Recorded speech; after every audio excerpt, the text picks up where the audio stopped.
থেকে 35,000 টাকার মধ্যে বেস্ট 5টা স্মার্টফোন যেগুলো হতে পারে আপনার জন্য ভ্যালু ফর মানি। যারা গেমিং করতে চাচ্ছেন বা যারা ভ্লগিং করতে চাচ্ছেন, এছাড়াও যারা জাস্ট ডে টু ডে কাজের জন্য স্মুথ একটা এক্সপেরিয়েন্স চাচ্ছেন, আপনাদের সবার জন্য রয়েছে আজকের লিস্টে একটি করে পারফেক্ট ফোন। কোন ফোনটি আপনার জন্য পারফেক্ট হতে পারে সেটা জানার জন্য অবশ্যই ভিডিওটি শেষ পর্যন্ত দেখুন।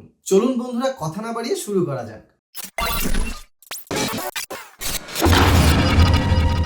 5 নম্বরে আছে মোটো এজ 60 ফিউশন। ফোনটা থাকছে 6.67 ইঞ্চের একটা পিওলেড ডিসপ্লে, যার রিফ্রেশ রেট 120 হার্টজ। সাথে থাকছে HDR10+ সাপোর্ট এন্ড 4500 নিটসের পিক ব্রাইটনেস। এই ফোনটায় চিপসেট হিসেবে ইউজ করা হয়েছে মিডিয়াটেক ডাইমেনসিটি 7400। চিপসেটটা যে অনেক বেশি ভালো তা না, তবে যারা ডে টু ডে টাস্কিং করতে চাচ্ছেন, এই চিপসেটটা দিয়ে আপনারা তেমন কোনো ভারী কাজ করতে পারবেন না। যারা ডেডিকেটেড গেমার আছেন, এটা তাদের জন্য না। যারা ডে টু ডে টাস্কিং করতে চাচ্ছেন প্লাস মাল্টিটাস্কিং করতে চাচ্ছেন, এমনকি একটা স্মুথ এক্সপেরিয়েন্স চাচ্ছেন, তাদের জন্য হতে পারে এই ফোনটা একটা পারফেক্ট চয়েস।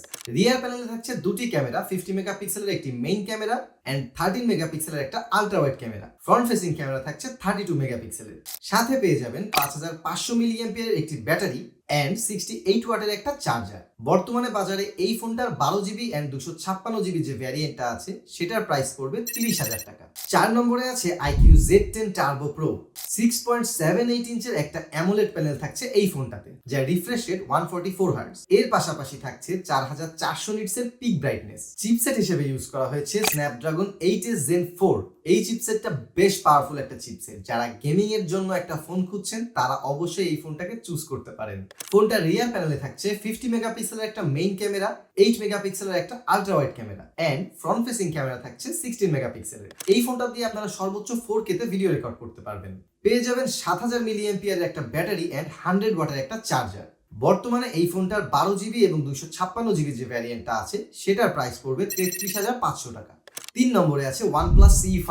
6.77 ইঞ্চের একটা অ্যামোলেড প্যানেল থাকছে এই ফোনটাতে, যার রিফ্রেশ রেট 120 হার্টজ। এছাড়াও পেয়ে যাবেন HDR10+ সাপোর্ট। এই ফোনটাতে ইউজ করা হয়েছে মিডিয়াটেক ডাইমেনসিটি 8350 FX চিপসেটটি।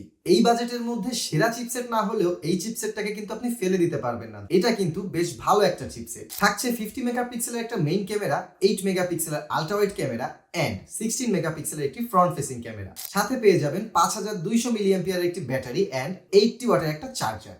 বর্তমানে এই ফোনটার 8 জিবি এবং 256 জিবির যে ভ্যারিয়েন্টটা আছে, সেটার প্রাইস আছে 31,200 টাকা। লিস্টের 2 নম্বরে আছে বাংলাদেশের জাতীয় ফোন, যেটা হচ্ছে Honor 200। এই ফোনটায় পেয়ে যাবেন 6.7 ইঞ্চের একটা OLED প্যানেল, যার রিফ্রেশ রেট 120 হার্টজ। সাথে পেয়ে যাবেন 4000 নিটসের পিক ব্রাইটনেস। চিপসেট হিসেবে ইউজ করা হয়েছে স্ন্যাপড্রাগন 7 Gen 3। যারা এই ফোনটা থেকে অনেক বেশি হাই পারফরমেন্স আশা করতেছেন, তারা ভুল। এই ফোনটা থেকে অনেক বেশি হেভি পারফরমেন্স আশা করা যাবে না, তবে ফোনটা কিন্তু যথেষ্ট ভালো। যেহেতু শুরুতেই বলেছি জাতীয় ফোন, এই ফোনটা দিয়ে আপনারা ডে টু ডে টাস্কিং অনেক ইজিলি করতে পারবেন। যারা মূলত ভ্লগিং করতে চাচ্ছেন, তাদের জন্য হতে পারে এই ফোনটা একটা বেস্ট চয়েস।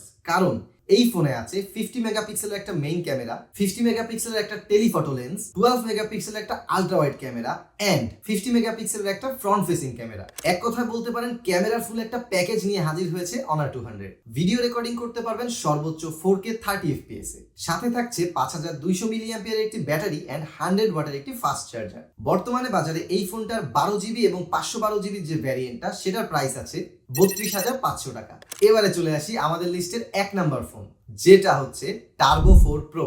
এই ফোনের লুকটা এক কথায় দারুণ। ফোনটায় পেয়ে যাবেন 6.83 ইঞ্চের একটা অ্যামোলেড প্যানেল, যার রিফ্রেশ রেট 120 হার্টজ। সাথে থাকবে HDR10+ সাপোর্ট এন্ড 3200 নিটসের পিক ব্রাইটনেস।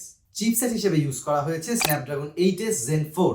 যারা গেমার আছেন, তাদের জন্য এই ফোনটা হতে পারে স্বর্গ।